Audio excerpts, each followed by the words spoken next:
Lep in prijazen dan želim na dan državnosti Republike Slovenije. Danes, 25. junija, v Sloveniji proslavljamo 29. obletnico svoje samostojnosti.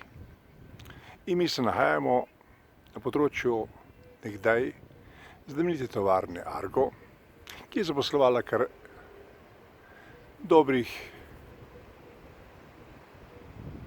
400, če ne več, delavcev. Danes je ta tovarna razpadajoči in sramotni del mesta Izola, ki so ga najprej uničili tako imenovani tajkuni, nato pa so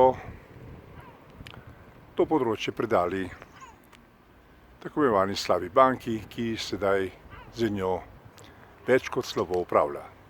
Vendar naš namen ni govoriti o tajkunih, naš namen ni govoriti o slabi banki, naš namen ni govoriti o zgodovini tega zanikanega razpadajočega objekta v Izoli, naš namen je govoriti o zastavi, ki jo boste opazili v onem oknu v sredini. Ne boste verjeli, na dan državnosti Slovenije po 29 letih v Izoli visi trobojnica bivše države Jugoslavije. Kdo je s tem namestil, vam žal ne moremo povedati. Lahko pa jo vidite tamle plapolajočo v tistem delu okna oziroma vrat. In če bomo prišli bliže, boste tudi zdaj jo vidite čisto drugače. In tole je zanimiv posnetek, ki dokazuje, kako mi v tej državi spoštujemo svojo državnost in svojo državo. Da, to je sramota, čeprav nimamo nič proti ne zvezdi in ne tistim, ki so jo nekoč nosili.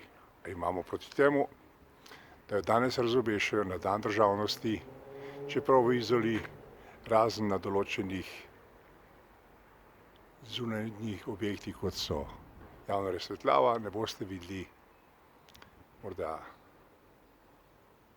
pomembnih in potrebnih zastav Republike Slovenije. Tako je pač v državi, kjer v bistvu po 29 letih še vedno živimo v preteklosti in tukaj je dokaz za to. Lepo se imejte in uživajte v preteklosti tisti, ki to želite. Mi bi želeli, da ljudje živijo v prihodnosti. Nasvidenje.